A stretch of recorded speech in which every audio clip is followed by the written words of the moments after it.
ભારતીય જનતા પાર્ટીના નેતાઓના ઇશારે બુટલેગરોએ એક ગેરકાયદેસર મંડળી બનાવીને તીક્ષ્ણ હથિયારો સાથે એમના પર આજે ભર બજારમાં હુમલો કર્યો। રાજપીપળામાં આપ નેતા પર કોના દ્વારા હુમલો? નર્મદા જિલ્લાના રાજપીપળામાં આવેલ સંતોષ 4 રસ્તા પાસે નર્મદા જિલ્લાના પ્રમુખ નિરંજન વસાવા પર બુટલેગર દ્વારા ધાક ધમકી આપતો વિડીયો વાયરલ થતા રાજકારણ ગરમાયું। ચેતર વસાવા પોલીસ સ્ટેશને પહોંચ્યા અને કડક કાર્યવાહીની માંગ કરી। વધુમાં એમણે કહ્યું કે અગર આના પર કાર્યવાહી નહીં થાય તો અમે એસપી ઓફિસ પાસે ધરણા પ્રદર્શન કરવાની પણ ચીમકી આપી। સાંભળો ધારાસભ્ય ચેતરભાઈ વસાવા શું કહે છે। રિપોર્ટર મનાફ શેખ, રાજપીપળા। આપણા સાથે છે દેડિયાપાડાના લોકલાડીલા ધારાસભ્ય ચેતર વસાવા સાહેબ।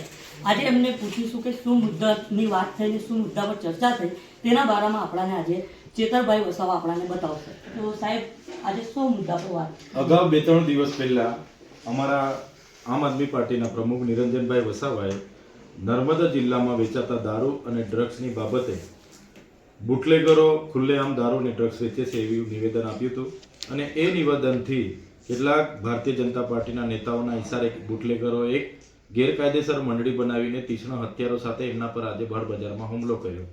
સદનસીબે અમારા સાથી લોકો હતા, એનાથી એ બચી ગયા છે અને પોલીસ સ્ટેશને જઈને એમણે ફરિયાદ આપી છે।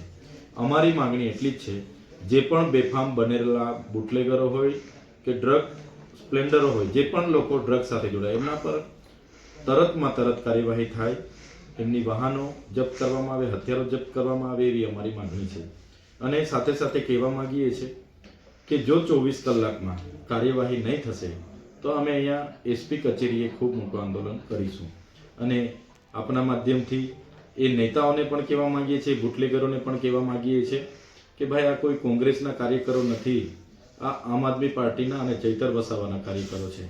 જો કાયદેસરની કાર્યવાહી નહીં થશે તો આવનારા દિવસોમાં ઘરે પણ અમે આવીશું અને અમને જ્યાં જરૂર જણાશે કાયદો વ્યવસ્થા પણ હાથમાં લેવામાં આવશે અને એમના પર અમારે જે પણ કરવાનું થશે તે પણ અમે કામ કરીશું।